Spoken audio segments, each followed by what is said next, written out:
2, 3. Vozes do Edges. Edges Voices, Indigenous Knowledges and Research. Olá e bem-vindos ao podcast Edges Voices. Neste episódio, ouviremos 4 intelectuais e pesquisadores indígenas, Renzo Aroni Sulca, Maria Patrícia Pérez Moreno, Elvira Esperro Aica e Ronaldo Garrido, que compartilham suas experiências e reflexões acadêmicas. As entrevistas foram realizadas durante o Seminário Internacional Tincuy Pensamento Indígena, Diálogo e Perspectivas da América Latina e Europa, ocorrido em julho de 2024, na Universidade Andina Simón Bolívar, em Quito, Equador, como parte das atividades do projeto EDGES. Também tivemos a honra de conversar com Esteban Valdívia, músico que se apresentou na inauguração do Museu Plutarco Naranjo de Arqueologia e Xamanismo, sediado na mesma universidade. Agradecemos especialmente ao pesquisador do projeto EDGES, Rodrigo Lacerda, pelas gravações realizadas durante seu período de secondment. Hola, buenos días, soy Renzo Aroni. Muchas gracias por la oportunidad de compartir mi trayectoria académica, social y política y también mi perspectiva sobre el vínculo entre la universidad y los estudios indígenas en estos tiempos contemporáneos, tan importantes y urgentes por improvisar. Soy académico quechua, historiador, con formación también en antropología y etnomusicología. Yo provengo de la región de Ayacucho, en el centro sur andino. Hice mi formación universitaria en Lima, en la Universidad Nacional Mayor de San Marcos, como historiador. Y luego hice mi maestría en antropología social en la Universidad Nacional Autónoma de México. Y el doctorado ya lo hice en la Universidad de California, Davis, en historia de América Latina. He hecho investigaciones en parte influenciados por mi propia experiencia personal durante el conflicto armado interno en Perú, entre finales de los 80s y comienzos de los 90s, en que pasé mi infancia en Ayacucho, y en medio de la guerra entre Sendero Luminoso, el movimiento maoísta más letal tal vez de América Latina, que declaró la guerra al Estado peruano entre 1980 y 2000, aunque fue derrotado en 1992. Facción de este movimiento todavía continuaba con la guerra hacia finales 90s. Entonces, como crecí en este periodo tan trágico y sensible, influenció mucho para mis intereses académicos, pero también como persona, ciudadano y como humanista. Entonces, mi aproximación, escribí mi tesis de doctorado, que ahora está convirtiéndose en un manuscrito de libro sobre la resistencia campesina e indígena a Sendero Luminoso. Pero también he estado trabajando, haciendo muchas investigaciones sobre la música, el arte en este periodo del conflicto armado. Cómo la música y arte testimonial dan testimonio de las experiencias que se han vivido en este periodo desde las voces de las personas directamente afectadas, ¿no? Y más recientemente también estoy empezando un nuevo proyecto, continuando con este enfoque etnomusicológico de la sociedad, la música y la cultura, sobre la música, el rap en quechua, el hip hop andino, de cómo los jóvenes, los hijos de los sobrevivientes de la guerra, los hijos de testigos, personas que directamente fueron afectados durante el conflicto, hoy sus hijos están haciendo también otro tipo de música más creativa, innovativa, fusionando el hip hop con el quechua, la música andina, los sonidos andinos, los instrumentos tradicionales andinos, indígenas, y creando un nuevo fenómeno que es todavía incipiente, pero que están expandiéndose a nivel los Andes y la diáspora quechua. Entonces, pienso que ahí es urgente, ahora pensando desde mi formación, pensando desde mi propia identidad también quechua, pienso que es urgente entrelazar, reformar la universidad y sus currículas, abriendo espacios, abriendo caminos para incorporar nuevas perspectivas, sobre todo indígenas, de grupos minoritarios, y en eso no solamente hablamos de poblaciones indígenas, sino también poblaciones que históricamente han sido marginalizadas, como los movimientos de LGBTQ, o las comunidades migrantes, por ejemplo, o las comunidades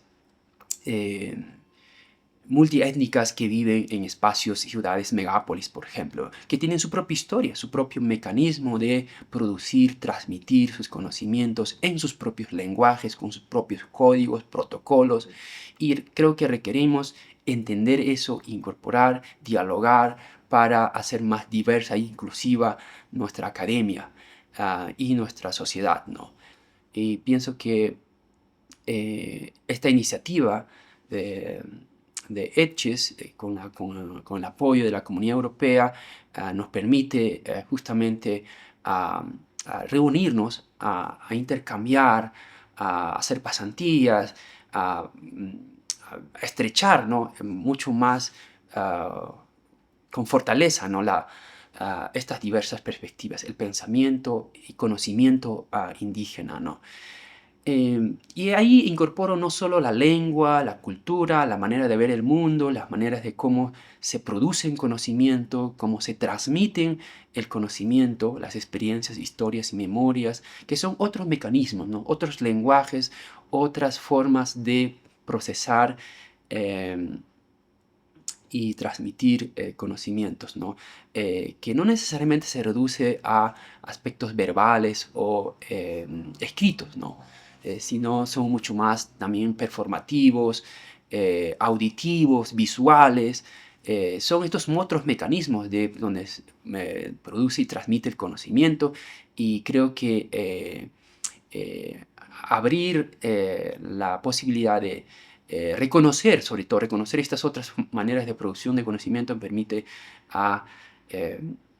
darle legitimidad a la historia de estas personas, que ellos mismos también sean voces de su propia historia, ¿no? Son protagonistas de su propia historia y que están escribiendo ahora los propios académicos, pensadores indígenas, intelectuales indígenas sobre su propia historia. Y ahí me incluyo yo mismo, ¿no?, que yo provengo de un mundo andino, quechua, y soy parte de esta historia que está renovando la producción de la historia, la manera de hacer historiografía, y creo que es mucho más diversa. Y necesitamos más de ese tipo de actores, ¿no?, pensadores, intelectuales, académicos. Buenas tardes a todos, un gusto. Mi nombre es María Patricia Pérez Moreno, soy mayatzeltal del pueblo de Bachajón, Chilón, Chiapas. Yo estudié la carrera de Sociología en la Universidad Autónoma de Chiapas, la maestría en Antropología en la Facultad Latinoamericana de Ecuador y el doctorado en Estudios Mesoamericanos en la Universidad Nacional Autónoma de México. Bueno, pues estamos aquí dentro del marco del Seminario Internacional Tincuy, que es el diálogo sobre pensamientos indígenas desde América Latina. Este encuentro, este espacio, pues ha sido muy importante porque nos permite primero encontrarnos y compartir lo que cada uno de nosotros estamos haciendo desde el cine comunitario, cine indígena, pero también desde la academia, lo que estamos escribiendo, desde la historia, la antropología, la sociología y el derecho, ¿no? Entonces, como pueblos originarios estamos pues dando este aporte al debate que hay sobre los pueblos indígenas. A pesar de la serie de dificultades que encontramos, tanto en la comunidad como fuera de la comunidad, en los distintos espacios para posicionarnos nuestra voz comunitaria, pues encontramos como un aliento al saber que muchos y muchas de nosotros estamos pues en esta lucha, en esta apuesta por un mundo mejor, por relaciones sociales más equitativas entre los pueblos y con la sociedad en general. Entonces yo creo que son justamente de continuarse este proyecto, pues posibilita ampliar nuestro panorama de lo que estamos haciendo como pueblos indígenas, y también, como vuelvo a repetir, los retos, y que no son nada fáciles, sin embargo también nos permite ver cómo podemos ir avanzando hacia la consecución de nuestros objetivos, ¿no? Viendo que las limitantes que hay en México también son las mismas de Ecuador o de Bolivia. El colonialismo epistémico está presente pues en todos los espacios. Entonces es un reto que nos atraviesa a todos y en la cual estamos luchando de distintas maneras. No hay un solo camino.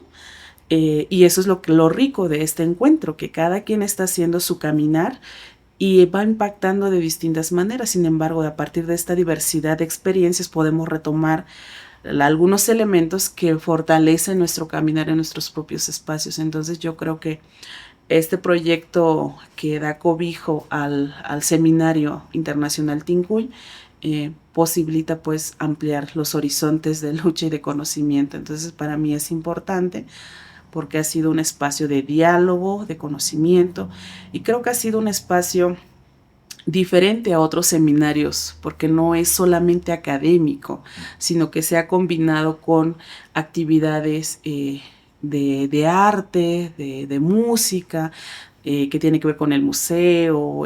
Ha sido como un espacio pues de construcción y de vivencia de otras experiencias.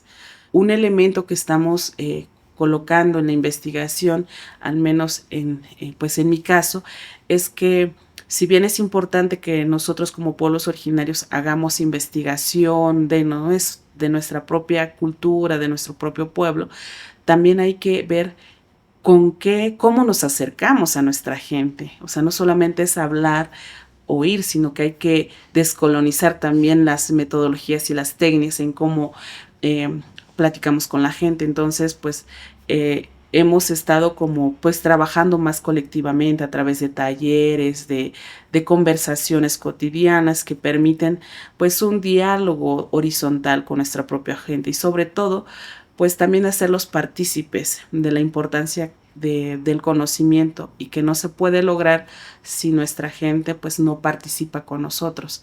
Entonces es un poco complicado porque al final hay cosas muy prácticas que requiere la comunidad, que más que un resultado de una investigación, pero también pues estamos apostando, pues compartiendo poco a poco que es importante la investigación porque es lo que podemos dejar también comunicar a través de pláticas, a través de radio, a través de folletos o de muchas maneras de cómo regresamos el conocimiento a la comunidad. Incluso pues el mismo hecho de platicar con las personas de la comunidad va dejando huella porque se va volviendo un círculo en donde se sigue reflexionando sobre conceptos, palabras, frases muy presentes en la comunidad. Pues bueno, comentarles un poco que lo que yo he venido haciendo es pues investigación, pero una investigación ubicada en el territorio, ubicada con mi lengua, con la cultura de la que soy parte, que es la cultura del pueblo tzeltal. Entonces, es una mirada hacia adentro y esta decisión, digamos, es una decisión, una postura política para investigarme a mí misma, pero como comunidad. Desde la antropología pues se ha formado o se ha dicho que hay que investigar a los otros. Sin embargo, en esta mirada la tarea es mirarse a uno mismo. ¿Y por qué? Porque sentimos que hace falta dar a conocer nuestra propia voz, o sea, lo que el pueblo siente, vive y piensa, ¿no? Desde lo que somos nosotros. Y como parte de este estudio, de estudiarse a sí mismo, tomo la lengua, mi lengua materna, que es el tzeltal, para hacer las investigaciones. ¿Por qué? Porque para mí la lengua, mi batzilco tzeltal, es un espacio de conocimiento muy profundo en que la lengua no solamente son palabras, no solamente es una forma de comunicarse, sino es un modo de vida. Ahí contiene el pensamiento profundo de los pueblos. Entonces, en la medida en que nosotros profundizamos en el conocimiento de lo que estamos hablando, podemos también fortalecer, primero saber cómo somos, cómo pensamos, cómo decimos el mundo para nombrarlas y compartirla. Siento que muchas veces decimos que los pueblos estamos dejando de hablar nuestro idioma debido a que no conocemos la profundidad de lo que significa nuestra lengua. Porque una cuestión es de que la hablemos, pero otra también escucharnos, saber qué estamos diciendo. Y cuando nosotros nos detenemos a escuchar la lengua, vamos encontrando maneras diversas de mirar el mundo y que son muy particulares de cada pueblo. Y en la medida en que entonces comprendemos esto, pues podemos fortalecerlas. Por ejemplo, desde el celtal he encontrado que pues hay palabras con las que nosotros podemos explicar el sentido del mundo. Por ejemplo, nosotros remitimos mucho en celtal la palabra corazón, el otan, otanil. Y el referir al corazón, pues ya está marcando pues una forma de entender el mundo. Para los celtales todo tiene corazón. Y el hecho de que todo tiene corazón, todo está vivo. Y por eso el decir el mundo desde el corazón, pues es una forma de humanizar la vida, de relacionarnos. Y por supuesto también es cierto que a pesar de que esto lo hablamos cotidianamente, pues no todos logramos entender la profundidad porque se necesita pues investigar, platicar con la gente, con con los mayores de la comunidad, con hombres y mujeres, para poder entender el significado profundo. Y en la medida en que entendemos que nuestra lengua está transmitiendo todo un pensamiento profundo, pues podemos fortalecerla. O sea, debemos de admirarnos de la lengua.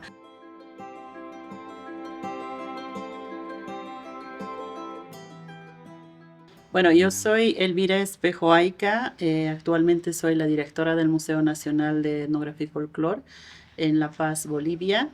Y bueno, yo vengo de una comunidad indígena al sur de Bolivia, que es Cacachaca, y de ahí migré por temas de educación a Chayapata, que es un periurbano, y de ahí migré a La Paz para el tema de la universidad. Bueno, para las comunidades indígenas es lo más difícil porque venimos de las comunidades y tenemos que hacer el doble o el triple esfuerzo para poder entrar a las universidades. Entonces, yo tuve esta complicación y no tuve la oportunidad de laboral, así es que tuve que volver a la comunidad y ahí nacieron muchas preguntas. ¿Qué es la universidad? ¿Qué es el conocimiento? ¿En qué ayuda?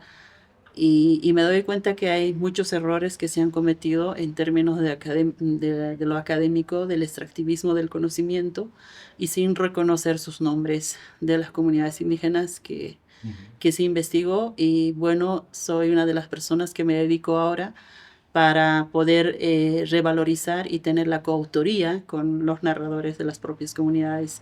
Es una lucha constante y además celebrar el conocimiento de los grandes y grandes maestras y maestros que trabajaron en este caso con diferentes especialidades como textil, cerámica, arte plumario, metales, y nunca se los reconoció. Entonces, vale la pena estos reconocimientos. Ojalá que también se les pueda dar los títulos, porque es un conocimiento milenario que pasó de una generación a otra generación, y no solamente que sea la universidad. Y bueno, la propuesta que ustedes están haciendo con AGES, creo que es lo más importante, que reconozcan a los maestros y a las maestras, porque yo los llamo como grandes doctorados y doctoradas en la especialidad, que nunca se hizo, digamos, ese reconocimiento, y más bien la universidad es un jerarquizador de conocimientos que nunca reconocerá. Y creo que vale la pena debatir más bien que se debe reconocer a las maestras y maestros que todavía guardan estas memorias. Pero al mismo nivel de un licenciado, maestriante, doctorado, porque también para aprender la textilería es 20, 30 años, no es de la noche a la mañana. Lo mismo pasa con la especialización de la cerámica o la cestería. O podría ser, por ejemplo, el tallado de, en este caso, líticos de la piedra, porque hay que conocer en realidad la variedad de las piedras.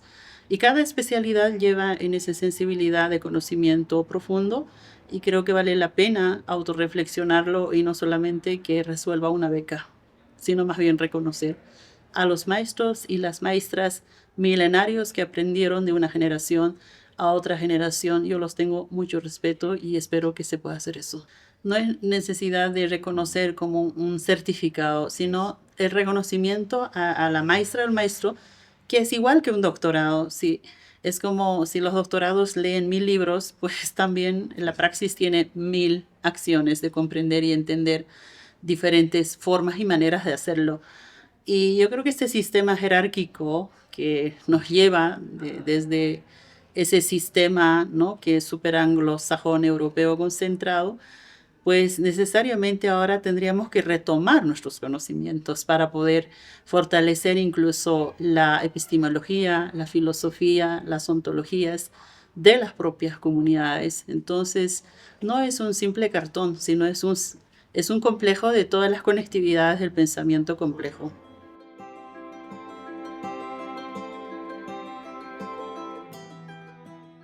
Sou a Zanene, na língua mezeniaco, que foi dado também o nome pelos colonizadores como Baniwa, a qual não tem significado para a gente, e hoje nós definimos a palavra mezeniaco, é o nome que representa nós como povos do território do Rio Içana, que fica no Alto Rio Negro, no Amazonas, Brasil.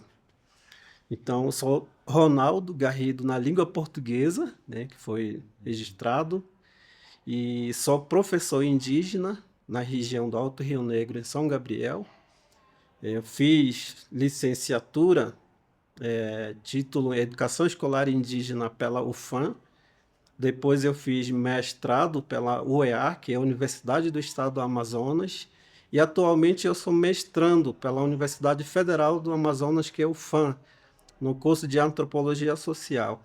A questão vamos dizer assim, o diálogo com o nosso povo, da universidade com o nosso povo diretamente, isso para a gente está sendo um pouco ainda um desafio, né? Mas claro, por exemplo, na licenciatura que eu fiz, nós fomos orientados a definir títulos de pesquisas para fazer trabalho de conclusão, e cada um, no caso, nas ciências humanas que eu fiz, escolheu uma temática que ele quer problemática na minha comunidade, né?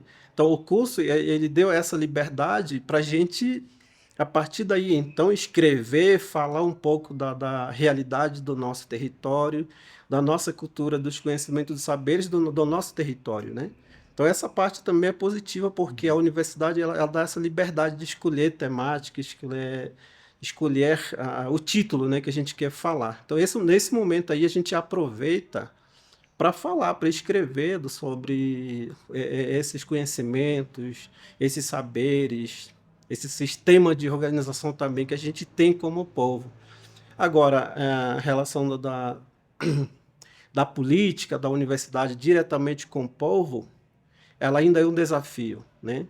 Inclusive, a licenciatura que eu fiz só foi um projeto, foi só uma solicitação, uma demanda, uma luta do movimento indígena solicitando para que tivesse um curso específico para o povo.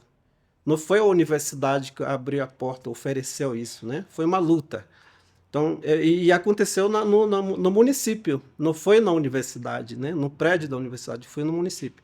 Então, a gente vê que esse é um desafio ainda de a universidade entender a importância de ter uns cursos específicos, mas acontecendo na universidade, né? Dentro do prédio. Sim, agora, no curso de Antropologia Social, que eu estou começando, a Antropologia Social ela tem dado oportunidade para a gente, através de ações afirmativas, né? A gente começa a frequentar o espaço ali da universidade, com nossas temáticas, com nossos os temas, como eu falei inicialmente, das problemáticas, dos conhecimentos, das tecnologias, sistemas de organização que nós temos dentro do nosso território, a gente leva como temas para a gente trabalhar, né? E isso é uma oportunidade, é uma chance que a gente tem ali para escrever, para mostrar através de imagem, desenhos, textos, cantos, danças, do que nós temos, né?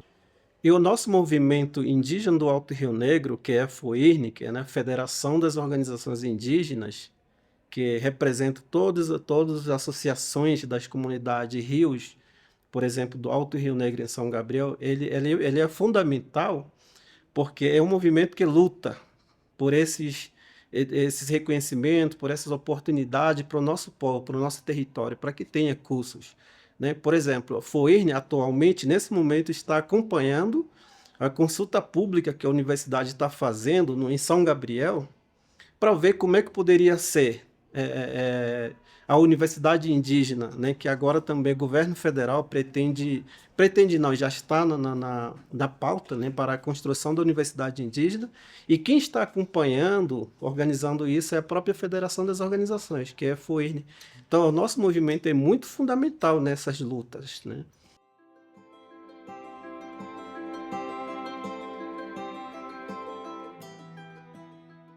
Hola, mi nombre es Esteban Valdivia, soy arqueomusicólogo, especialista en los objetos sonoros precolombinos del Ecuador. A partir del año 2013 fui invitado por el Ministerio de Cultura y Patrimonio del Ecuador a hacer una investigación de los objetos sonoros de todas las reservas nacionales de los museos del Ministerio de Cultura y Patrimonio. Allí comencé a trabajar para una exposición que se hizo en París, en el Museo de Quai Branly, en el año 2016, en donde llevamos una exposición de los instrumentos musicales que usaron los chamanes hace 2000 a 4000 años antes del presente, y pusimos al Ecuador como uno de los epicentros de la creación de los instrumentos musicales del pasado. Estamos aquí en el Ecuador, exactamente en la mitad del mundo, en donde las culturas milenarias sabían su ubicación geodésica, sabían dónde vivían y crearon una serie de instrumentos que nos muestran la relación entre la música y las estrellas, llevándonos a entender una de las cosmogonías más importantes americanas que relaciona el inicio del universo, el inicio de sus cosmogonías con el sonido milenario. Mi trabajo aquí en Ecuador se centró en los museos arqueológicos, inclusive, bueno, aquí en el museo que se está inaugurando, Plutarco Naranjo de Lavando Saberes, hice la galería de sonidos, es decir, no solamente uno puede escuchar el instrumento, sino que hacemos videos en donde uno puede ver y escuchar los instrumentos. ¿Y por qué esto es tan importante? Porque estamos acostumbrados siempre a ver los instrumentos detrás del vidrio, dentro de la vitrina. Y el proyecto que lidero, que es Kitaki, el Centro del Sonido, lo que busca es sacar los instrumentos de las vitrinas y volver a darle vida a uno de los objetos culturales más importantes de la historia de la humanidad, que sigue estando vivo. El instrumento musical lo soplamos y suena. Le damos el aliento y vuelven las voces de nuestros ancestros para volver a recordarnos quiénes somos, porque recordamos quiénes fueron a través de sus sonidos ancestrales. Utilizamos instrumentos de hace más de 4000 años antes del presente, por lo cual las culturas indígenas actuales no los utilizan. Estamos hablando de lapsos tan grandes de tiempo que las culturas actuales desconocen estos instrumentos. Por eso es tan importante volver a recobrar estos instrumentos, darles un nuevo significado y trabajar con las comunidades indígenas, porque son ellos que vuelven a recordar su memoria a través del mensaje de sus antepasados. Tenemos que entender que el pasado es tan amplio, es una franja de tiempo tan extensa, que de alguna forma estos instrumentos musicales nos traen un mensaje a través de sus sonidos que nosotros, como los mestizos y también los indígenas, podemos recuperar y debemos resignificar en estos tiempos actuales. Em breve, voltaremos com mais conversas sobre saberes indígenas. Acompanhe o projeto Edges pelas redes sociais e não se esqueça de seguir o podcast Edges Voices. Muito obrigado por nos ouvir e até a próxima!